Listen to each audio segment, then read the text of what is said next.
Dans cette pause aujourd'hui, nous allons parler libertinage. Et oui, on va encore parler de ce sujet, mais je pense qu'il y a tellement de choses à dire qu'on va faire encore et encore et encore des épisodes. Bon, avant de démarrer cet épisode, je te rappelle que le meilleur moyen de me soutenir, c'est de t'abonner, de mettre 5 étoiles et un commentaire sur Apple Podcast. Tu peux bien sûr t'abonner et mettre 5 étoiles sur toutes les autres plateformes de ton choix. C'est grâce à ces actions simples que je vais pouvoir continuer de te proposer des épisodes de qualité et aussi recevoir des invités de qualité. Mon invité du jour est un homme. Il nous ouvre les portes de son univers. Donc, il est libertin. Il se décrit comme aromantique. On va tout savoir.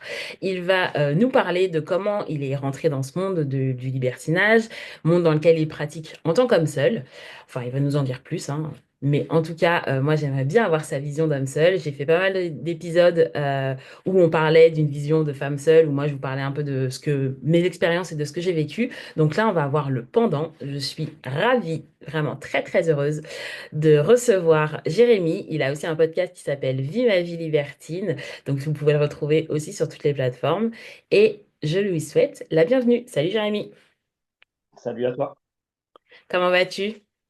Bien, et toi? Bah, très très bien. Écoute, je suis ravie de t'avoir aujourd'hui avec nous. Bienvenue sur Ta Pause Sexy. Merci. Ta pause sexy, c'est un podcast où on parle de sexualité dans son ensemble. Comme je le disais en introduction, on a fait pas mal d'épisodes sur le libertinage, mais parce que moi, c'est un sujet que j'adore. Et je sais qu'en plus, dès qu'on fait dès qu'on fait un podcast sur ce sujet, j'ai beaucoup de retours. Il y a beaucoup de gens qui s'interrogent. C'est un peu ouvrir les portes d'un monde qui est ultra mystérieux. Donc, je suis ravie d'aborder encore ce sujet avec toi et notamment parce que toi, tu as une expérience en tant qu'homme seul. Donc, j'espère que tu vas nous en parler en long, en large et en travers. Mais avant Avec ça, plaisir. je vais te laisser te présenter. Eh bien, moi, c'est Jérémy, alias Petit Ange, pour certains qui me connaissent via les réseaux sociaux spécialisés dans le libertinage. Et donc, j'ai 40 ans depuis quelques mois et je libertine depuis le début des années 2010. Donc, ça commence à faire un petit moment maintenant. Ça commence à faire. Ouais, j'ai découvert ce milieu petit à petit depuis une quinzaine d'années, tout simplement. Ok, donc ça fait 15 ans que tu évolues dans ce milieu, mais du coup, comment est-ce que tu l'as découvert? Comment j'ai découvert ce milieu-là? J'étais plus ou moins toujours, je pense, intéressé notamment par pas des choses transgressives, mais par justement ce qui pouvait changer d'une sexualité classique. Et grosso modo, ben, en fait, à l'époque, puisque ça remonte maintenant, mais dans les années 2000, les moyens de communication, les informations pour obtenir notamment des renseignements sur ce milieu-là n'étaient pas tout à fait les mêmes. Il y avait Internet, certes, mais bon, après, c'était pas aussi structuré qu'on peut le connaître actuellement. Et donc, en fait, j'ai mené mes recherches petit à petit, en fait, sur Internet, Ouais, savoir justement comment on pouvait découvrir ce milieu-là, quels étaient peut-être les endroits justement à côtoyer pour pratiquer le libertinage, et notamment quels étaient les fameux codes à avoir. Donc, partie de là, en fait, j'ai commencé basiquement sur des applis de rencontres classiques ouais. où certains couples cherchaient notamment des hommes seuls. Et de là, donc, j'ai découvert petit à petit des sites spécialisés dans le libertinage. Et c'est là que j'ai pu faire mes premières rencontres. Eh, trop bien, bah dis donc, quel parcours. Merci beaucoup déjà de partager ça avec nous. Donc, tu as un podcast, toi, où tu partages aussi ta vie libertine et voilà, comment ça se passe, etc. Et donc, j'ai écouté et je suis tombée sur un terme que je ne connaissais pas, qui disait que tu es aromantique. Est-ce que tu peux nous en dire plus? Sacré terme, effectivement. C'est vrai que c'est une notion, un terme qui n'est pas forcément très connu du grand public. Ouais. Je me rends compte que quand j'en discute notamment avec des amis qui ont à peu près mon âge, donc c'est vrai que l'aromantisme, pour expliquer très simplement en fait ce que c'est comme notion, c'est le fait notamment de ne pas ressentir de sentiments amoureux en fait. Pour expliquer très simplement, il faut voir notamment l'approche qu'ont les autres personnes que j'ai autour de moi. Je n'ai Mhm. pas forcément cette volonté de créer de relations sentimentales, de relations amoureuses. C'est pas une volonté en fait parce que je dis ça mais c'est pas une volonté, c'est que j'ai pas forcément les éléments intérieurement notamment pour avoir envie justement de me dire tiens, j'aime bien cette personne, ce serait bien qu'on se mette en couple, qu'on vive une histoire ensemble et tutti quanti. Et c'est vrai que ces codes-là, forcément, moi, je ne les ai pas. Et je me suis rendu compte que j'étais pas forcément la seule personne justement à être dans ce cas-là, si on peut dire un cas, c'est le bon terme, mais justement à être aromantique. C'est vrai qu'il y a cette pression sociale, notamment de se dire oui, mais si tu trouves pas, c'est que tu cherches pas les bonnes personnes, c'est que tu fais pas les bonnes rencontres, c'est que tu libertines et que forcément, vu que tu libertines, tu n'as pas la possibilité de créer de relations sentimentales.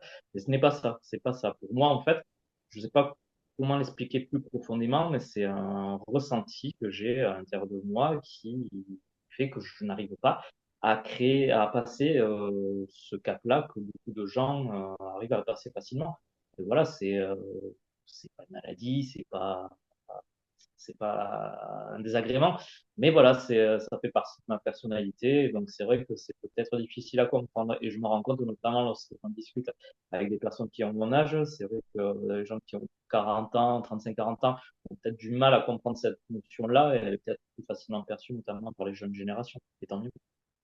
Oui, ça fait partie des choses qui se développent aujourd'hui, en fait, de lever le voile un peu sur bah, toutes ces manières, au final, de vivre nos vies, bah, du coup, de vivre nos vies sentimentales, parce que c'est aussi une manière que tu as de vivre ta vie sentimentale. Donc, c'est vrai que dans les plus jeunes générations, en fait, étant donné qu'on re-questionne un peu plus, enfin, je dis on, alors que je ne suis pas du tout de cette génération-là, je me sens tellement, je refuse de vieillir dans l'histoire.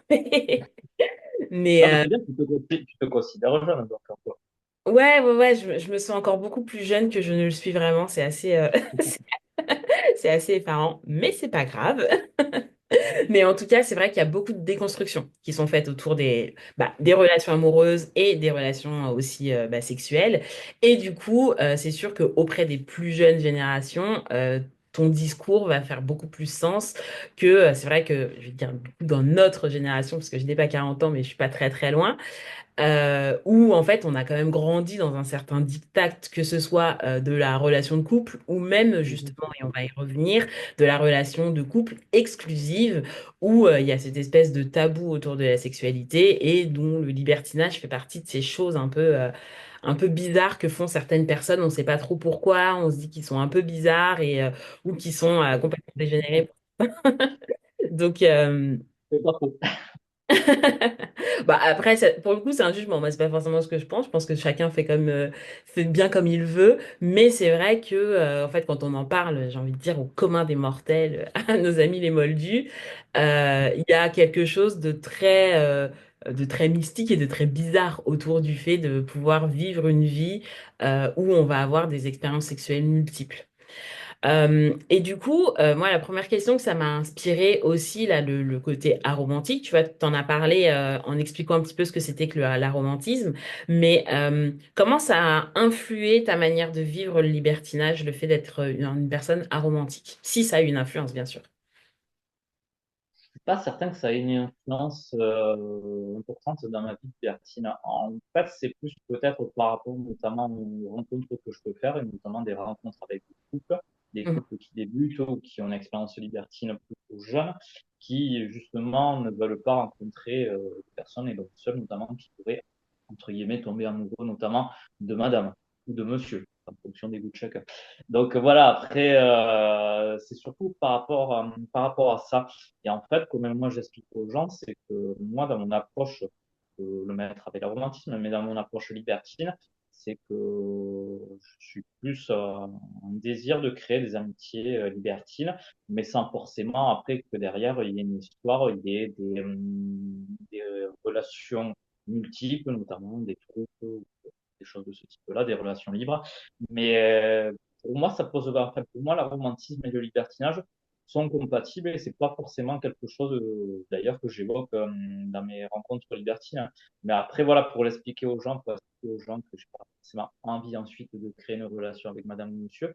Voilà, après, c'est quand les gens ne savent pas comment tu es, c'est difficile d'expliquer. Donc ça vient petit à petit en fait quand tu commences à connaître les gens, tu leur expliques cette notion-là et ils comprennent un peu mieux.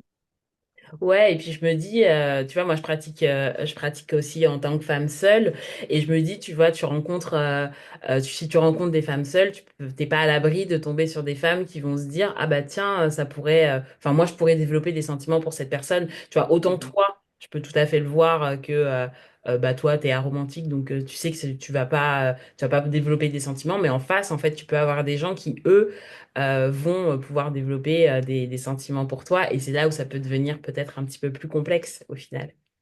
C'est vrai, mais je n'ai pas été confronté encore à ce genre de situation. On verra. Après, j'espère pas. Mais bon, après, Non, bah écoute, je te le souhaite pas parce que ça doit pas forcément être agréable. non, mais surtout pour la personne qui développe des sentiments. Je pense que Bah c'est ouais, ouais, je suis bien d'accord. Du coup, on va plutôt rentrer maintenant dans la partie être un homme seul dans le libertinage. Euh, Moi, je vois ça comme il y a autant d'opportunités que de défis. Alors, on va pouvoir en débattre. Euh, et En fait, je me dirais que ça peut paraître un milieu qui peut être ultra facile pour un homme seul, mais moi je me dis que c'est peut-être pas forcément le plus simple. Donc déjà, toi, quel est ton point de vue là-dessus? Et toi, comment est-ce que tu as réussi à trouver ta place au final dans ce milieu? Ben, je me la suis faite petit à petit. Hum. Déjà en étant humble, je pense que c'est indispensable.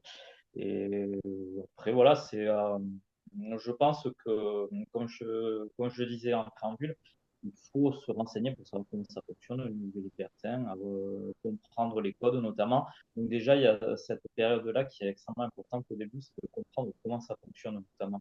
Parce qu'après, ça peut être extrêmement facile, effectivement, en tant qu'homme seul, de rencontrer des personnes. Si on tombe au bon endroit, au bon moment, si on tombe sur les bonnes personnes, comme ça peut être totalement l'inverse si on n'est pas là au bon endroit au bon moment. C'est vrai que dans ce genre de cadre-là, je pense que les codes déjà sont nécessaires à comprendre et à avoir notamment pour mieux appréhender justement cet univers-là en tant qu'homme seul.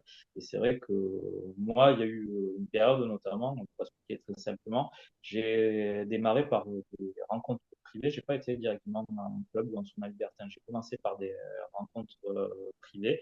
Et donc, moi, ça s'est fait comme ça partait là, en fait, l'appréhension du milieu libertin. Mais il faut accepter de comprendre comment ça fonctionne pour justement après ensuite à être mieux intégré dans ce milieu. Bon, on y reviendra tout à l'heure sur les codes. Je vais te questionner un petit peu là-dessus, mais on va y revenir. Mais du coup, c'est intéressant d'aborder cette notion de temporalité et du fait que ça peut prendre du temps, en fait, qu'il faut y aller petit à petit et pas forcément dans la précipitation et tout. Je trouve ça bien parce que, en fait, moi, je trouve que, il y a beaucoup de gens qui se précipitent. Que ce soit des hommes seuls, des femmes seules ou des couples hein, qui se précipitent en se lançant dans le libertinage parce que tu as ce côté, en plus quand tu démarres, tu débutes et tout, tu as trop envie, donc tu as envie d'aller hyper vite, hyper fort, tout faire, tout tester et tout. C'est Et la je trouve ça bien. curiosité, ça. Pardon?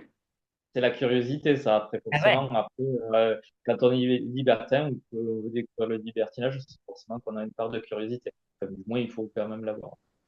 C'est sûr. Mais je trouve que c'est important d'y aller aussi doucement pour pas se brûler les ailes. Mm. Non, Donc, c'est sûr. Après, il y a des gens, effectivement, qui rentrent dans ce milieu-là, que ce soit hommes, femmes seules, ou couple, notamment, qui, effectivement, veulent faire tout en un temps record et qui ne se donnent pas le temps, justement, de découvrir ça. Et puis, c'est des gens qui se crament les ailes assez rapidement, et qu'on ne ouais. voit plus, qui arrivent et qui disparaissent comme ils sont arrivés, c'est-à-dire en un claquement de doigts, et puis derrière, après, au bout de quelques mois, tu les vois. Mais du coup, selon toi, c'est quoi bah, les principaux atouts et les principaux challenges d'être un homme seul qui pratique bah, du coup en solo le libertinage? Les principaux atouts, Ouais. ben, déjà, quand même, il faut pas se leurrer, il faut quand même avoir un certain physique, enfin, un certain physique. Donc, après, il faut être agréable à regarder. Il faut pas se leurrer non plus, quand même. Le physique, ça compte pour tout le monde. Et malheureusement, j'ai envie de dire, comme dans les relations classiques, les rencontres classiques, voilà, le physique, c'est déjà un atout en soi. Ensuite, je pense qu'il faut rester soi-même après. Si les gens qui trichent, ça se voit vite. Les gens qui ont pas enfin, qui sont pas eux-mêmes dans ce milieu-là. Au bout d'un moment, les gens le remarquent et c'est là où justement que, ensuite on fait confiance à ces gens-là. Après les atouts, les charmes, ouais, après il faut quand même avoir un peu de bagou. Moi, je suis quand même quelqu'un un peu de réservé au départ, donc c'est vrai que on le dirait pas comme ça, mais faut avoir confiance en soi, c'est quand même indispensable. Ouais. Et ensuite, oui, et puis faut aimer discuter, échanger, notamment, mais pas avoir ce côté un peu bourrin que peuvent avoir certains, quoi. C'est vrai que moi, j'ai toujours été plus ou moins curieux et je pense que la curiosité d'en savoir plus sur les autres, sur leur envie, leur désir, leur fantasme aussi, font que ben, ça aide beaucoup. Si les gens sont pas dans l'échange, au bout d'un moment, on te regardera en compte privé ou en club, on te rencontrera comme une bête curieuse, une bête qui déambule un peu partout dans les couloirs à la recherche d'une proie facile. Et voilà quoi. Donc c'est vrai que bah, après il faut ouais être soi-même et justement avoir envie de découvrir les autres. Je pense que c'est nécessaire. Est-ce que tu as vécu des expériences où tu t'es senti particulièrement privilégié ou défavorisé d'ailleurs, en fait, en tant qu'homme seul? Tu vois vraiment le fait d'être un homme seul dans ce monde, je parle monde libertin, est-ce que tu t'es senti qu'il y a eu des choses qui étaient plus faciles pour toi ou justement plus difficiles? Après, en tant qu'homme seul, oui, il y a quand même pas mal de moments où je suis senti privilégié notamment de pouvoir rencontrer des personnes dont je n'aurais pas fait la rencontre, des gens qui vraiment sont, sont beaux, faut pas se leurrer. Il y a des gens qui sont très beaux. Après, quand on les connaît par ce milieu-là, on se dit, waouh, mais dans la vie et de tous les jours, je les aurais pas forcément abordés, j'aurais pas imaginé faire des choses ensemble, quoi. C'est quand même fou de se dire que ce milieu-là permet de rencontrer des personnes qu'on n'aurait pas osé aborder dans la vie de tous les jours. Non, après, moi, je trouve qu'il y a beaucoup plus d'avantages, ouais, effectivement, que de défaveurs. Après, ça dépend le contexte et tout, notamment dans lequel tu te trouves.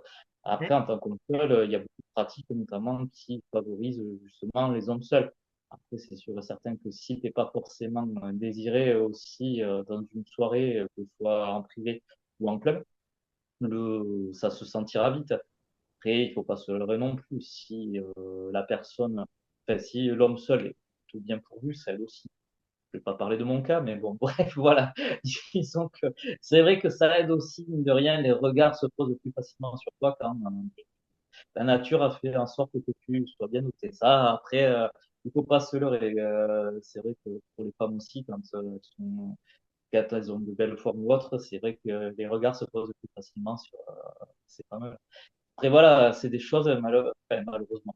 Le physique compte, mine de rien. C'est vrai que j'en parlais tout à l'heure, mais ça entre dans ce cadre-là. Et c'est vrai que ça fait partie notamment des avantages de ce milieu-là. Après, qu'est-ce qui est défavorable?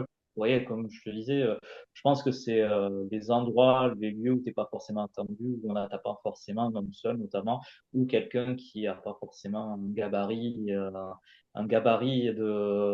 j'allais dire, de bodybuilder, oui, parce que j'ai pas un gabarit de bodybuilder. Je fais 1m69, je suis pas taillé non plus dans le marbre, donc voilà. Après, honnêtement, si je dois dire une chose, c'est que je me trouve, alors je me dévalorise peut-être, mais je me trouve relativement quelconque et je pense que justement, il faut pas forcément se dire que le milieu libertin n'accueille que des personnes qui sont belles et beaux, qui sont fantastiques, qui ressemblent à des dieux grecs. Enfin voilà, quoi. C'est vrai que il faut pas non plus se faire de fausses images sur ce milieu. Oui, et puis moi j'ajouterais que de toute façon le physique c'est ultra subjectif, donc en fait il y a des gens pour qui tu vas paraître extrêmement beau et d'autres pour qui ce sera pas ça. Et je pense que justement, et c'est même vrai aussi dans la vie, hein, il y en a pour tout le monde. Donc, je sais pas si après moi je suis une femme, donc pour le coup c'est encore c'est encore autre chose dans le monde libertin et dans le monde en général. Mais je sais pas si le physique est la première chose que en fait moi je noterais. En fait, moi j'ai l'expérience des soirées et des clubs plutôt à Paris. Et il y a un truc moi quand j'ai commencé, un des premiers trucs qui m'a choqué, ça a été les prix d'entrée pour les hommes seuls dans les clubs, enfin dans les clubs, dans les saunas, enfin dans les soirées en général. Déjà qu'ils n'aient pas accès tout le temps, même si je peux comprendre, hein, il y a moi, il y a plein de soirées que j'ai fait où je me suis dit que j'étais bien contente qu'il n'y ait pas plus, qu'il y ait pas forcément plus d'hommes dans la soirée et tout. Mais déjà, je trouve qu'il y a cette grosse différence d'expérience entre hommes et femmes. Et je trouve que même au final, dans la manière derrière d'aborder les gens, moi, tu vois, je vais rentrer en tant que femme seule dans un club, il va rien se passer. Bon, ce serait une soirée comme une autre et voilà. Et moi, il y a eu parfois des fois où j'ai eu des interactions avec des gens où je sentais qu'il y avait quand même un côté de ben, je vais quand même rentabiliser mon entrée, tu vois. Parce que moi, j'ai fait Mhm. des clubs où à Paris, tu payes 150 € l'entrée quand tu es un homme seul. Voilà, ça coûte cher. Donc il y a un peu ce côté, et moi en tout cas j'ai pu le ressentir, de bah maintenant j'ai payé, donc il va falloir qu'il se passe quelque chose. Et je trouve que ça met une certaine lourdeur en tout cas dans les interactions. Je sais pas, je sais que toi tu es dans le sud et je connais pas forcément les prix et tout Les ça. prix sont pas les prix sont pas forcément les mêmes parce que je pense qu'à 150 euros, effectivement, je partirai pas souvent en club, c'est sûr et certain. Mais oui, non, effectivement, il y a. Pour moi, je considère que les gens justement qui cherchent entre guillemets à rentabiliser, c'est une vision un peu capitaliste, mais un peu à rentabiliser notamment leur sortie en club parce qu'ils ont payé tel tarif, effectivement, ils trouvent que c'est élevé. Pour moi, c'est pas être dans l'esprit libertin au final. C'est pour ça que je parlais de code tout à l'heure, ça en fait partie notamment. Euh, Parmi les codes du libertinage, notamment, tu ne viens pas en club ou en soirée parce que tu as envie de queuter, en fait, tout simplement. C'est pas ça, en fait. Alors, certes, effectivement, comme tu disais, les prix pour les hommes seuls sont extrêmement élevés. C'est bien d'un côté parce que ça freine la venue de moldus qui n'auraient pas leur place à cet endroit-là et de gens qui seraient extrêmement gênants. À l'inverse, les gens qui se disent justement, moi je peux, j'ai les moyens de pouvoir payer et je veux consommer, justement, il y en a malheureusement. Il y en a encore beaucoup dans les clubs notamment qui forcément, comme je disais, déambulent dans les couloirs à la recherche d'une proie facile sur qui sauter, quoi. Euh, Parce ils ont payé un certain tarif, ils ont payé 50, 100, 150 euros, et que voilà, il faut rentabiliser. Mais ouais, ouais, ouais, non, après, c'est sûr et certain que ça peut être contraint, ça peut être contraint, mais après, moi, je trouve que enfin, je vais pas dire que ça reste indispensable, mais ça reste important quand même de mettre des prix élevés et peut-être justement de faire un tri et de pouvoir justement amener des gens qui veulent vraiment être libertins à découvrir ce milieu-là. Après, les gens qui veulent consommer, ils paieront 50 ou 60 euros une fois, ils reviendront pas après. Oui, oui, hein, je suis pas en train de remettre en cause le fait que les prix soient plus élevés. Même si, comme je te disais, voilà, il y a eu des soirées où je me suis dit, ah, je suis contente qu'il n'y ait pas tant, qu'il y ait pas tant d'hommes seuls que ça. Parce que, en fait, c'est vrai que parfois, moi, j'ai fait des soirées, enfin, j'ai souvenir là d'une de mes dernières sorties. Ça fait quand même quelques temps que j'ai pas été notamment en sauna. Et je me souviens cette fois-là où je me suis dit, là, c'est oppressant parce que il y a une quantité d'hommes qui sont en demande où, tu vois, moi, je me sentais un peu oppressée et presque inhibée, tu vois, à ce moment-là, de me dire, je vais pas me lancer parce que là, je saurais pas forcément gérer. Je vais être très sollicitée et forcément, c'est pas forcément simple, tu vois. Donc c'est vrai que je comprends hein, cette barrière à l'entrée qui permet aussi de sélectionner entre guillemets que des gens qui sont dans le bon esprit, quoi. C'est sûr. Mais après, je peux comprendre que ce soit fatigant, effectivement, dans ce genre de cas-là, notamment où il faut faire un tri, il faut dire, toi, non, je suis pas intéressé. Tu finis la soirée, tu es plus fatigué que ce que tu n'étais quand tu es arrivé, parce que tu as dû faire le gendarme un peu et que tu as dû dire à certaines personnes des non et tout. Oui, oui, non, ça, oui, je le vois souvent en club. C'est vrai qu'effectivement, quand on observe certaines femmes seules, il y en a certaines ce sont des rôdeurs, quoi. Après, ils n'attendent qu'une chose, c'est dès que la personne bouge, pour le moindre mouvement, le moindre geste derrière. C'est une situation, effectivement, je pense, femme seule. On parle des hommes seuls aujourd'hui, mais c'est vrai que femme seule, effectivement, notamment dans les saunas et clubs libertins, c'est, ça peut vite devenir effrayant. Ouais, ça peut être difficile. Mais du coup, là, on était sur, t'as mentionné, t'as commencé à mentionner un petit peu les codes. Euh, du coup, on va rentrer un peu plus dans le vif du sujet. C'est quoi les grands codes là? Tu vois, si on va se mettre dans la peau, je suis un homme seul et je veux me lancer dans ma première expérience. Qu'est-ce que je dois absolument savoir? Ben, je pense déjà qu'il faut être respectueux. Notamment, je parlais d'échanges tout à l'heure, beaucoup échanger avec les gens, parce que forcément, les envies, les désirs ne sont pas les mêmes d'une personne à une autre, d'une à une autre. Donc, voilà, après, il faut beaucoup d'interactions et notamment savoir quelles sont les limites de chacun. Il y a ça aussi. Après, on ne rentre pas dans le milieu du libertinage. Il faut faire tout et n'importe quoi comme ça et se dire, tiens, c'est un peu Disneyland, donc je m'autorise tout et voilà quoi. Après, c'est pas un grand parc d'attractions où tout est permis. Non, non, après, il faut du respect, il faut du savoir-vivre, du savoir-être et ouais, de l'élégance aussi. L'élégance, ça en fait partie. Je pense que c'est important, notamment, justement, de plaire. Après, voilà, on rentre pas dans le milieu libertin, on rencontre pas forcément les gens en arrivant en claquettes, chaussettes, shorts et t-shirts ou Marcel enfin, voilà, je caricature un peu, mais ça en fait partie d'élégance. C'est vrai que voilà, on est là pour plaire, tout le monde est là pour plaire, que ce soit les femmes, les hommes seuls. C'est important. Et puis voilà, et je pense que, comme je disais tout à l'heure, si on ne triche pas, si on est soi-même, Hmm. ça fera la différence. Si on commence à jouer un rôle, il y a des gens qui jouent les rôles, des femmes, des hommes, des couples, on le voit rapidement, mais si on commence à jouer un rôle, c'est sûr et certain qu'au bout d'un moment, l'aventure se terminera parce que c'est un milieu où forcément le bouche à oreille parle, enfin le bouche à oreille est très présent. Dès qu'on rentre dans ce milieu-là, forcément, on va peut-être tomber sur des gens qu'on connaît, mais on va rencontrer des gens forcément qui connaissent d'autres personnes qui libertinent aussi. Donc voilà, si jamais on ne respecte pas, si on n'est pas respectueux, si on n'a pas de savoir-vivre, de savoir-être, derrière, c'est sûr et certain que l'expérience se terminera vite. Je pense que quand même, comme je disais, il ne faut pas jouer de personnage si on est soi-même. Il Mhm. n'y a pas de raison que ça ne fonctionne pas. Il n'y a vraiment pas de raison.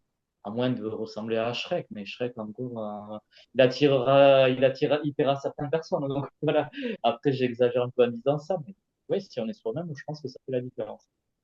Ouais, vraiment, ouais. Moi, sur le physique, je pense que j'ai un point de vue un peu différent que toi parce que euh, pour le coup, moi, je sais que le physique n'est pas forcément la première chose que je vais, qui va faire la différence en fait. Ça va plutôt être quelqu'un, comme tu l'as dit, tu vois, quelqu'un qui va être élégant, quelqu'un qui va être assez gentleman, mais surtout respectueux, ou en fait, au final, moi, en tant que femme, moi, ce que je veux, c'est être en sécurité, tu vois. Donc, ça va plus être quelqu'un qui va véhiculer un peu ce côté de on va s'amuser, mais on va pas se faire du mal, plutôt que d'être juste quelqu'un qui a une belle plastique. Et je pense que ça, c'est hyper important aussi d'avoir en tête parce qu'en fait, c'est ça, on est là pour se faire du bien et pas se sentir en danger, que peu importe qui on est d'ailleurs, hein. Donc, Tu parles un peu de charisme, si je pense. non, même pas forcément, mais je parle surtout de respect. Tu vois, tu l'as dit, d'être quelqu'un de Mhm. respectueux. Moi, je pense que c'est le critère principal, c'est vraiment d'être quelqu'un qui est respectueux.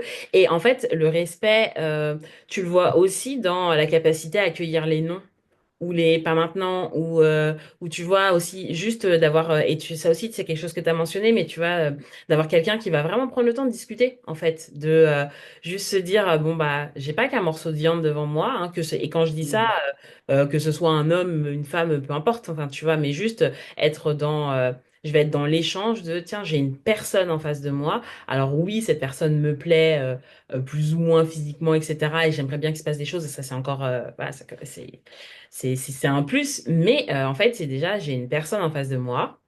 Comment je vais interagir avec cette personne et voir si on va pouvoir avoir plus d'interactions, voire un rapport sexuel. Mais Mhm. d'abord, c'est en fait, j'ai une personne en face de moi. Et ça, je trouve que c'est ça qui fait plus la différence pour moi que vraiment un physique. Et tu en parlais il y a quelques instants, là, la notion de consentement aussi. C'est très Mhm. important, la notion de consentement, parce qu'il y a beaucoup d'hommes, et moi je le remarque beaucoup, notamment lors de mes sorties en club, Ouais. qui ont du mal à comprendre que non, c'est un non. Et qu'il ne faut pas toucher les personnes si elles n'en ont pas envie. On ne touche pas les personnes juste parce qu'on trouve un postérieur attirant, une paire de seins attirante. Voilà, c'est pas ça. Il faut pas procéder de cette façon-là. Il y a beaucoup de gens, et pour moi, c'est pas des libertins, mais il y a beaucoup de gens en club et des homosexuels qui font ça, c'est-à-dire qui se font tout permis. Je parlais de parc d'attraction tout à l'heure, mais c'est ça. Ils se disent, wow, c'est magnifique, on a accès à des choses facilement, et dans certains moments intimes, justement, ils se disent, tiens, ben, ils nous permettent, ben, je pense notamment à des lieux ouverts où les gens s'amusent, mais Ouais. des gens qui permettent de poser des mains sans forcément ni avoir dit bonjour ni merde et qui se permettent de faire ça gratuitement. Le consentement, c'est essentiel. Faut pas, enfin, dans ce milieu-là, je parle en club, mais même en soirée privée, même si ça le fait pas en soirée, ne pas forcer les gens à imposer une relation. Enfin, ça s'appelle du viol. Ça s'appelle du viol, Ouais, après. c'est fou quand même parce que on se dit, ça nous viendrait tellement pas en tête dans la vie, enfin, je veux dire, en dehors des clubs, dans la vie normale, quoi, d'aller croiser quelqu'un et d'aller lui mettre une main aux fesses, d'aller toucher un sein, enfin, d'aller Mm. mettre une main sur un pénis. Enfin, je veux dire, c'est indécent. Et parce qu'on est dans un club et qu'il y a des échanges et qu'il y a du sexe, c'est une chose, mais ça veut pas forcément dire que les gens sont là pour soi. En fait, il y a des gens qui viennent et qui s'amusent, mais ils s'amusent entre eux et ils ont peut-être pas envie de s'amuser avec toi, en fait. Et c'est cette notion-là qui est, ouais, en effet, hein, t'as raison de le mentionner, hein, qui est hyper, hyper importante, quoi. C'est que oui, en fait, tout le monde est là pour s'amuser, mais pas forcément tout le monde ensemble. Toi, Donc, tu parlais de code, ouais, tu parlais de code notamment, et là, de gens qui veulent s'amuser ensemble. Notamment, je trouve que pour revenir sur ce point-là, les codes du libertinage, tu les apprends aussi en fait quand tu sors en fait dans le milieu, notamment en club et en sauna, il y a les échanges de regards, quand il y a ouais, des choses de ce type-là. Tu vois notamment, il y a ces codes-là aussi, il y a des codes que tu apprends notamment là, quand tu fréquentes ces endroits-là, c'est vrai que tu les as pas forcément quand tu débutes. Et après, oui, tu découvres les regards, les petits mots notamment, les petites attentions. À ce moment-là, c'est vrai que ça se comprend petit à petit en fait. C'est vrai qu'au départ, tu peux pas le savoir. Mais si jamais on rentre dans un club, dans un sauna ou autre, on les décode au fur et à mesure. Et c'est vrai que ça aussi, après, il faut se donner du temps. Le libertinage, c'est surtout une question de temps. C'est pas quelque chose qui se découvre en un mois ou en ouais. un jour. Mm. C'est quelque chose qu'on découvre au fur et à mesure. Toutes les composantes du libertinage et tous les codes, notamment, ça se découvre au fur et à mesure. C'est marrant que tu parles du regard parce que moi j'ai une anecdote assez drôle là-dessus. Ma première sortie en club, on m'avait dit oui, tout se passe dans le regard, etc. Et en fait, j'avais tellement peur d'envoyer les mauvais signaux, d'attirer des gens à moi sans vouloir, sans le savoir et tout, que j'osais pas regarder les gens dans les yeux. Je baissais les yeux tout le temps, je regardais mes pieds et tout. Je me disais non, non, je peux pas, je veux pas, je veux absolument pas envoyer des mauvais signaux aux personnes parce qu'après je ne saurais pas gérer et tout. Et en fait, une des premières choses que j'ai appris, c'est que le nom était vraiment bien respecté, hein. Globalement, on parle des gens qui dépassent les limites et tout ça. Bien sûr, ça peut arriver, mais globalement, moi, c'est quand même des lieux dans lesquels je me sens très, très safe, hein. Les gens sont quand même plutôt aux petits soins. Donc, mais c'est vrai que c'est marrant, c'est sur les jeux de regard où t'apprends que vraiment, ça passe beaucoup par là, quoi. Alors imagine ceux qui sont myopes. Moi, je garde toujours les lunettes quand je sors, notamment après dans les jacuzzi, je suis toujours en train de nettoyer parce qu'il y a de la buée et tout. Mais ouais, ouais, non, après, il y en a certains qui les gardent pas. Après, j'en discutais l'autre fois avec une couple et donc je crois que c'était elle qui me disait que du coup, elle avait pas ses lunettes et qu'elle faisait pas le distinguo. Ouais, le jeu de regard sur le coup, ça fonctionne pas. Ça peut être aussi en défaveur de certaines personnes. Mais oui, oui, non, c'est des lieux bien plus safe, notamment que les discothèques classiques ou les bars ambiance. Ouais, c'est clair net. Je dirais pas jusqu'à recommander un club libertin d'aller en club libertin pour tout le monde. Mais bon, après, oui, c'est sûr et certain qu'il y a plus d'insécurité là que dans des lieux de sortie classiques. On parlait des refus. Toi, comment t'as appris à gérer justement le fait qu'on te dise non, tu vois, le pas le prendre pour soi. Et là, je te pose aussi cette question parce que j'ai fait l'épisode la semaine dernière, c'était aussi où je racontais un peu des expériences où c'était difficile pour moi de dire non parce que j'avais un peu peur de vexer. Tu vois, je me disais bah, comment va le prendre la personne, etc. C'est pas forcément facile. Donc, c'est vraiment quelque chose qui va aider autant les hommes pour apprendre à se dire bon, bah, comment je peux faire, mais aussi bah, toutes les autres personnes qui doivent dire non et qui sont pas forcément à l'aise. Comme on dit dans le sud-ouest, tu bougonnes un peu, tu râles. C'est l'équivalent de râler, en fait, Ouais. bougonner. Et donc, tu râles un peu, mais moi, je me suis posé, les premières fois où ça m'est arrivé, je me suis posé pas mal de questions. Je suis de nature à me poser déjà pas mal de questions sur pas mal de choses. Et à me dire, donc, est-ce que c'était moi? Est-ce que c'était mon attitude? Est-ce que c'était mon physique? Est-ce qu'il y avait quelque chose qui clochait?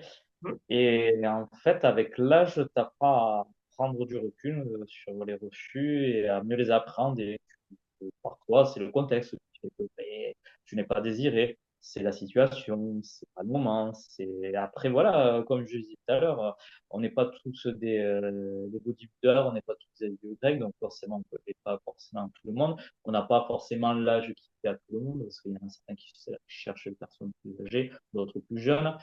Après, c'est un tout. Les refus, il faut savoir bien les gérer. Je pense que déjà, si on sait accepter un refus, il n'y aura pas de souci pour faire sa propre expérience dans le milieu libertin. Le refus, ça en fait partie de toute façon, il ne faut pas se leurrer. Tout le monde ne couche pas avec tout le monde, hein. Sinon ce serait magnifique. Si tout le monde couche avec tout le monde, c'est bon, moi je signe et je continue, mais j'ai pas forcément envie de coucher avec tout le monde. Tout le monde n'a pas forcément envie de coucher avec moi, et heureusement. Il faut savoir justement le gérer comme n'importe quelle situation. Un refus, ça ne veut pas forcément dire qu'on n'est pas moins libertin, qu'on n'attire pas moins une personne. C'est juste que c'est pas la personne ou les personnes avec qui on souhaitait coquiner ne le veulent pas. Voilà, c'est comme ça. C'est pas autrement. Peut-être que je sais pas dans un autre moment où on croisera ces personnes, ce sera différent. Il y a des gens qui coquinent ensemble. Enfin, je vois notamment en discutant avec d'autres personnes, mais qui coquinent au final après cette vu deux, trois, quatre, cinq fois sans forcément avoir rien fait, qui voilà, après s'amusent ensemble. Mais le refus, ça s'appréhende comme n'importe quelle situation. Il faut pas non plus se mettre en grogne et se dire et rentrer. Et le pire, c'est ça, c'est surtout s'énerver contre les personnes. C'est complètement absurde. Un refus, c'est un refus. Et voilà, c'est comme le consentement. Quand tu dis non, c'est non. Faut passer à autre chose, hein. Parce que si tu ressasses ça pendant un moment, au bout d'un moment, après, tu te dis que le monde est nul, que tout est nul, que le milieu libertin est nul. Et non, faut pas. Après, un refus, c'est un refus. Ouais, et je pense aussi que ta capacité à accepter un refus sera ta force derrière pour pouvoir être accepté dans une autre Clairement, situation. clairement. Parce que du coup, si tu acceptes bien les refus, ça veut dire que tu es quelqu'un qui est globalement safe. Et donc, avec lequel quelqu'un avec qui on peut avoir confiance. Tu vois, moi, là, je parle vraiment de ma position de femme, hein. Je me dis, si je vois quelqu'un à qui on vient de dire non et qui dit, bon, bah, ok, et qui s'en va juste sans rien, je vais me dire, ah, ça, c'est cool. Ça va être quelque chose qui va me permettre de me dire, ah, lui, ça peut être intéressant. Tu vois, de juste parce que derrière, je vais extrapoler que, ah, bah, tiens, c'est une personne qui sait accepter le non. Donc, ça veut dire que si je vais interagir avec lui et que je me sens pas bien, je vais pas être mal à l'aise, etc. Donc, ça va plus me donner envie d'aller vers cette personne que quelqu'un que je vais voir un peu râler et tout ça. Je vais me dire, ouh là là, non, je vais pas, je vais pas tenter parce que si moi derrière, je dois aussi lui dire non, ça va être compliqué, quoi. Et malheureusement, il y en a dans ce milieu-là. Il y a beaucoup d'hommes seuls qui ne comprennent pas. Quand on leur dit non une première fois, non une deuxième fois, et qu'au bout de la troisième, on est obligé de hausser le ton pour dire que c'est non. Et il y en a certains, et là, ils partent en râlant. Je sais que moi, il m'arrive des situations parfois dans mon club quand je copine avec des couples ou autres, où le monsieur est obligé de hausser le ton quand il souhaite pas une personne supplémentaire et un homme seul supplémentaire. Il y en a certains, ouais, ils ont du mal à comprendre. On peut être observateur, on peut être voyeur. Moi, j'aime bien être dans cette position-là, je l'assume totalement. Mais après, quand on dit ne pas toucher, comme on dit tout à l'heure, on ne touche pas. Un refus, c'est un refus. Niet après. je sais pas pourquoi certaines personnes, et j'ai du mal à comprendre que certaines personnes n'acceptent pas le refus. Moi, c'est quelque chose, ça fait partie, même au-delà du libertinage, quand on te refuse quelque chose dans la vie, on te le refuse. Après, voilà, on va pas, on ne reviendra jamais sur un refus, hein, ou alors vraiment une situation qui est totalement ubuesque, mais un refus, c'est un refus, et tu l'acceptes, que ce soit dans la vie réelle ou dans le libertinage. C'est la même chose. Bah, tu vois, c'est intéressant que tu dises ça parce que je trouve que dans la vie réelle, on a quand même beaucoup de moments où on nous apprend à ne pas s'arrêter à un refus. Tu vois, moi, je suis entrepreneur. Un des premiers trucs qu'on m'a dit, c'est tu vas essayer. Il y a des gens qui vont te dire non.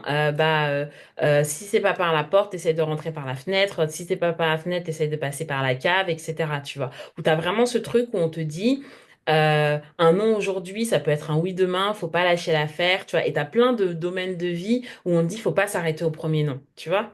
Mm. Et donc, et pour moi, c'est là où on manque d'éducation sexuelle, c'est que ça peut être vrai dans plein d'aspects de la vie, de la persévérance, de pas s'arrêter à un non, etc.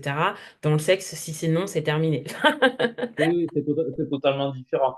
Après, voilà, ça dépend des caractères des personnes. Moi, je suis quelqu'un, effectivement, qui ne suit pas dans le côté insistant. Donc, après aussi, le caractère joue énormément. Après, moi, quand on me dit non, c'est non. Après, alors, effectivement, comme tu le dis, dans certaines situations de la vie quotidienne, c'est sûr et certain que tu peux contourner, tu peux passer autrement. Mais sur le plan sexuel, c'est pas la même chose que la vie quotidienne. C'est un pan particulier. Et justement, c'est pas parce qu'on te dit de forcer dans d'autres situations que là, il faut forcer. C'est totalement différent. C'est du domaine de l'intime. Le domaine de l'intime, ça n'a rien à voir avec d'autres domaines, comme le domaine économique, entrepreneurial ou autre. C'est pas la même chose. Et c'est vrai que peut-être il y a des gens, effectivement, qui ne l'entendent pas de cette façon-là et qui se disent, oh, donc, ouais, après, ça va le faire. Après, si on me dit non une première fois, peut-être que la deuxième fois, ça va le faire. Ouais, et puis t'as plein de trucs, tu sais, d'espèces de pseudo-coach ou des choses comme ça qui te disent oui, mais les femmes elles Donc, disent non, mais en fait elles disent non parce qu'elles ont envie de dire oui, mais parce qu'elles veulent que tu travailles plus pour. Et ben, tu vois, ce oui, genre de choses. Enfin, on a quand même grandi on a grandi un peu là-dedans que la femme, elle dit non, mais en fait, c'est un peu un oui, tu vois. Faut un peu aller forcer, un peu aller chercher pour que derrière, elle dise oui et qu'elle finisse par céder. Tu vois, t'as beaucoup ça. Et c'est là, moi, pour moi, où je vois qu'on manque d'éducation sexuelle parce que dans le sexe, en tout cas, céder, c'est pas consentir. Et voilà, et au final, tu te retrouves pas, ouais, tu te retrouves forcé et c'est pas du consentement, quoi. Donc, non, mais il y a beaucoup de choses à faire sur le plan sexuel et l'éducation sexuelle. En France, et dans le monde en général, mais en France, on a eu un sacré retard. C'est, c'est dramatique parfois. Il y a des situations, j'ai même pas envie d'en parler tellement ça m'offusque, quoi.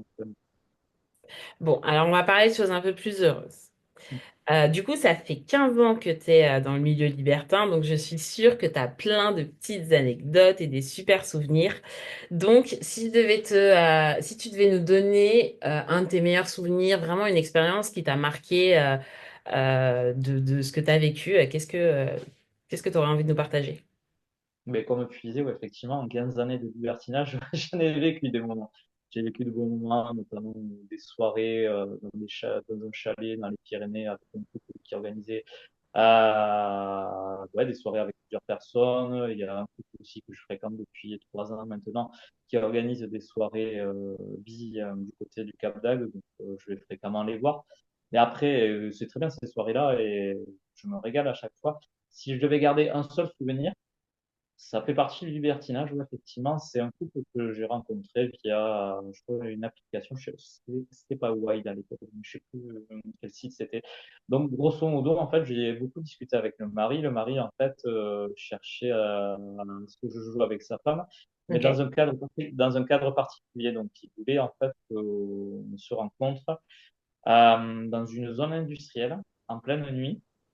C'était à côté de Toulouse. Et donc, grosso modo, il fallait qu'on joue en fait sur un matelas qui était installé en fait sur un parking d'une entreprise, mais dans un endroit où personne ne passait jamais le soir.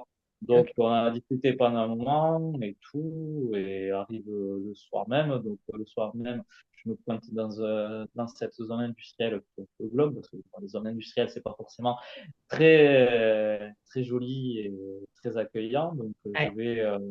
je vais à l'arrière de cette entreprise-là, donc déjà dans la pénombre et tout. Et donc, eux arrivent avec un espèce de petit fourgon, notamment.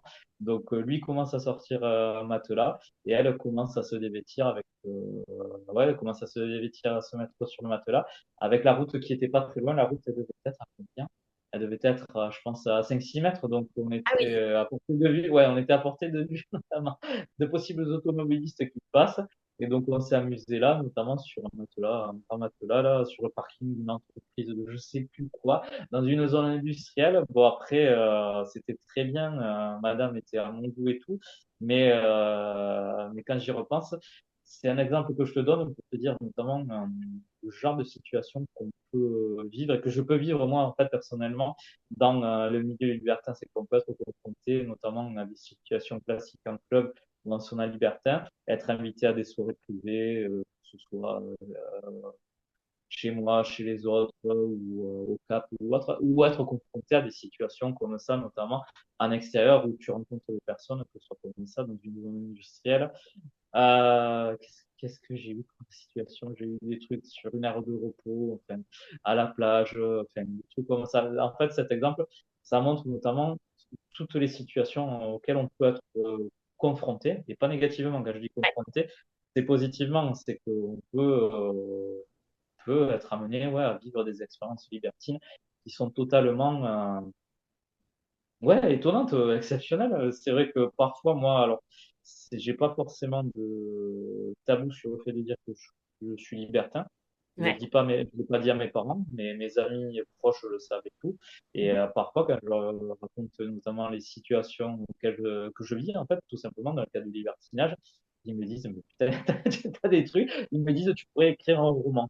Ah Je dis, ouais. ouais, mais bon, je dis, ouais, mais bon, après, voilà, je sais pas forcément, mais c'est vrai qu'en y repensant, effectivement, il y a des moments en libertinage où quand les choses se passent bien, ah ouais, il y a des situations, ça reste du domaine de l'exceptionnel.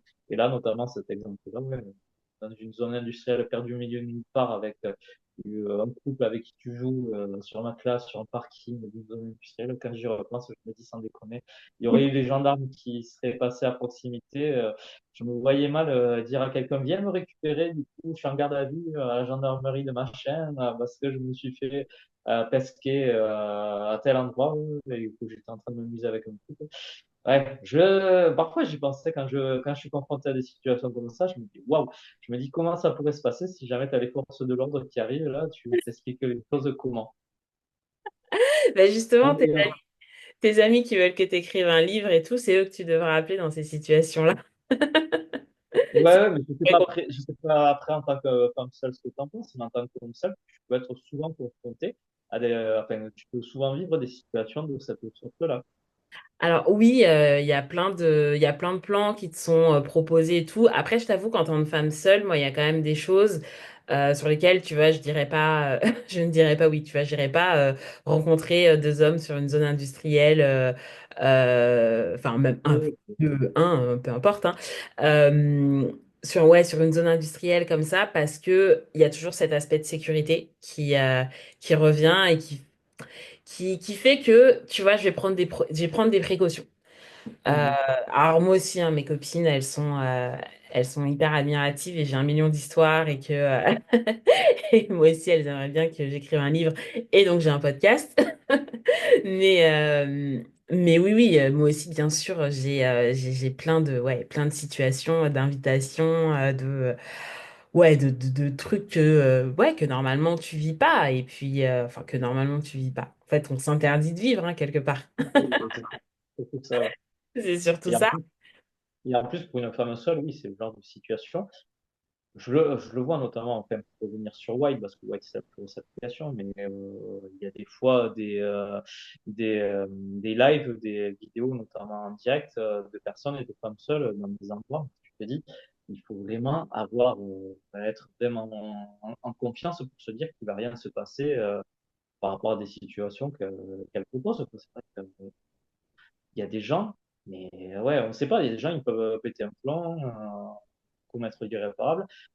Enfin, voilà quoi, après je vais pas exagérer non plus, il faut pas se dire que tout est noir, tout n'est pas rose non plus, mais c'est vrai qu'il y a des moments où je me dis mais comment elles ont, ouais, comment elles sont si sûres d'elles. Ouais. Alors après, tu peux le faire, enfin, c'est des trucs que tu peux faire, mais tu le fais avec des partenaires que tu connais peut-être déjà, Oui, tu oui, vois, bien tu sûr. prends d'autres précautions. Moi, il y a une époque de ma vie où mes copines, elles avaient l'habitude de recevoir les photos de carte d'identité des mecs que je voyais, parce que je leur disais, ah ok, vous voulez qu'on se voit, pas de souci, mais t'envoies ta carte d'identité. Et donc mes copines, elles avaient, je leur disais, bon, bah, je vais à tel endroit, voilà, je travaille avec telle personne et tout. Enfin, voilà, tu prends des petites précautions, quoi. Mais en effet, la sécurité, c'est vrai que moi, en tout cas, je trouve que dans mes expériences, même si je me suis bien assagie, j'ai vieilli, j'ai moins de temps. Mais oui, la sécurité a toujours été au cœur de mes préoccupations. Ça a toujours été mon critère number one, tu vois, avant de me lancer dans quoi que ce soit, c'est est-ce que je vais être safe? Oui, mais c'est bien, mais je pense qu'il faut être comme ça de toute façon.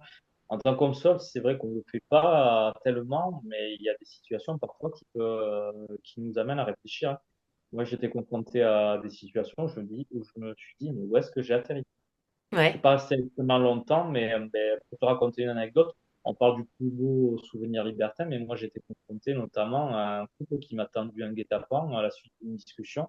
À l'époque, c'était pas White, je crois que c'était Place Libertine, ça remonte, ça doit avoir ouais, 10 ans à peu près, qui m'a ouais, tendu un guet-apens sur le parking, encore un parking, mais de supermarché, pareil. Et au final, ils étaient venus à deux couples carrément. Ils étaient venus avec un couple d'amis aussi qui étaient libertins. Soit disant, en fait, grosso modo, on avait changé. Je pensais que je les avais rencontrés quelques mois avant. Et donc, en fait, c'était pas eux. Et le mec, en fait, du couple en question, qui voulait me rencontrer, là, avant de me menacer, plutôt que de me dire, ah, mais non, c'était pas nous, et parti dans un délire, et m'a fait croire que c'était eux. Donc, ah ouais, mais il y a des gens qui sont vraiment bêtes, enfin bêtes, dangereux. Eux, ouais. c'est vraiment des gens dangereux. Bien sûr, mais c'est pour ça moi j'insiste beaucoup sur l'aspect sécurité. Enfin voilà, faut et peu importe qui on est, hein, un homme, une femme, un couple et tout. Voilà, c'est mettre en place des choses pour voilà pour faire attention à soi en tout cas. Et euh, Mm. et dans les scénarios un peu farfelus comme ça, moi je sais que je fais pas avec n'importe qui. Je fais avec des gens que je connais ou des choses comme ça en fait. C'est aussi encore une fois, je pense qu'on a assez d'une vie pour tester tout plein de trucs, donc pas forcément se précipiter, c'est important. C'est clair et net. Il te reste encore, enfin d'ailleurs, je sais pas si ça faisait partie de tes fantasmes avant d'arriver dans le milieu du libertinage, mais du coup, en ayant été dans ce milieu, et là tu viens de nous donner déjà deux, trois détails qui nous montrent à quel point tu as pu expérimenter des choses, donc est-ce qu'il te reste encore des fantasmes aujourd'hui?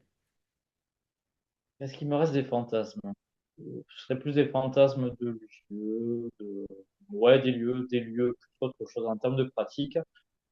Je veux pas dire que j'ai tout essayé, mais je suis pas très loin d'avoir essayé énormément de choses. Je parlais de bisexualité, je le suis. Donc, bon, après, je pratiquais avec des hommes, donc ça m'arrive fréquemment de rencontrer des couples bi aussi. Ouais, En termes de pratique, hein, ben, le BDSM, c'est quelque chose qui m'attire un petit peu moins. Le ok. côté soft, à la rigueur, pourquoi pas. Après, quand ça commence à être un petit peu plus hard, ouais, c'est quelque chose qui m'attire un peu moins. J'en ai déjà vu en pratique lors des soirées auxquelles je participe. Hein. Après, il y a des choses que j'observe et tout, mais ouais, c'est quelque chose qui m'attire un petit peu moins. Après, les fantasmes, ce serait plus des fantasmes de lieux, de situations auxquels je pourrais être confronté. Ouais, c'est plus ça, en fait, je pense. Je vais pas dire que j'ai tout pratiqué non plus, mais voilà. Après, c'est plus ça actuellement qui me botte. C'est bien aussi d'aborder cette question parce que c'est vrai qu'on a l'impression, tu sais, que quand on ouvre le champ des possibles et qu'on commence à aller explorer, etc., il y a un moment, on arrive à une espèce bah, il n'y a plus rien quand on est arrivé au bout du chemin et, et au final, il n'y a plus vraiment de choses irréelles, de fantasmes, etc. Et c'est bien de voir que même dans une folle exploration, on va dire, il reste toujours des choses qui nous excitent et ça, c'est cool. Mais heureusement, hein, parce que sinon, après, c'est très triste qu'arriver à 40 ans, on n'ait plus de fantasmes. Ouais, merde, la vie, ça va pas à 40 ans. J'espère encore vivre de longues années pour en profiter du libertinage. J'espère bien. J'espère que ça ne s'arrête pas à 40 ans. On va arriver au bout. Avant qu'on termine, je me disais, est-ce que là, si tu avais un message à passer, tu vois, il y a des hommes là qui nous écoutent et qui se disent, moi, j'aimerais bien me lancer. Voilà, si tu avais ouais, un petit message, je sais pas, d'encouragement, de conseils à leur donner, qu'est-ce que tu leur dirais? Mais je leur dirais déjà de bien se renseigner parce que malheureusement, c'est le mal de l'époque, si je puis dire. Mais les gens se renseignent pas beaucoup, en fait. Les gens attendent qu'on leur donne l'information, mais ils ne vont pas la chercher. Donc, si vous voulez découvrir le milieu libertin, renseignez-vous notamment, savoir comment ça fonctionne. Après, vous allez trouver énormément de choses, notamment sur Internet. Il y a beaucoup de choses, beaucoup d'éléments qui vous donneront des pistes pour savoir comment découvrir ce milieu-là. Après, comme on parlait tout à l'heure, c'est être soi-même, être respectueux.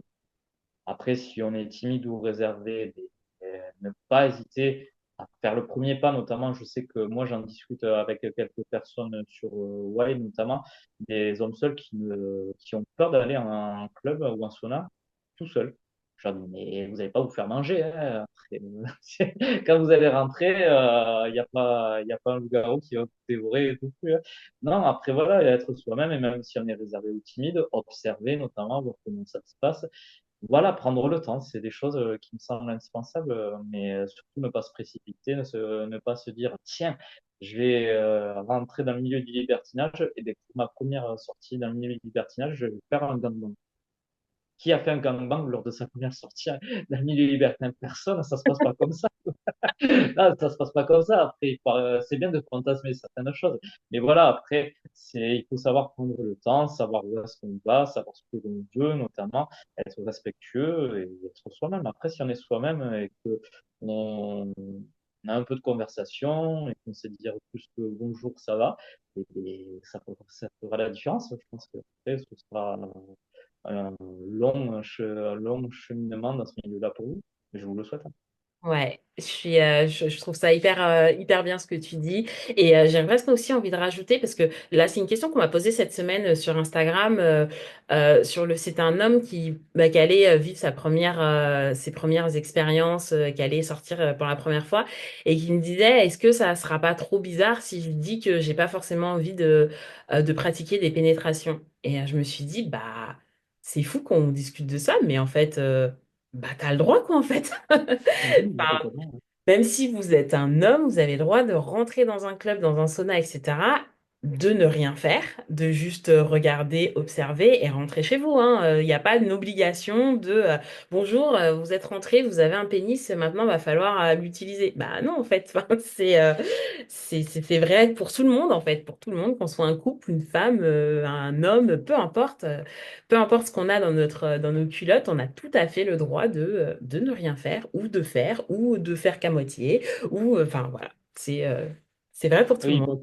il pensait du coup qu'il fallait absolument consommer si jamais il allait Bah, dans un... au-delà de ça, je pense qu'en fait, il avait plutôt envie de préliminaires, il avait plutôt envie de sexe oral, tu vois, ce genre de choses, et pas Mhm. forcément ouais, comme tu dis, d'aller faire un gangbang, quoi. Mais bah ouais, mais non. Non, Bah non.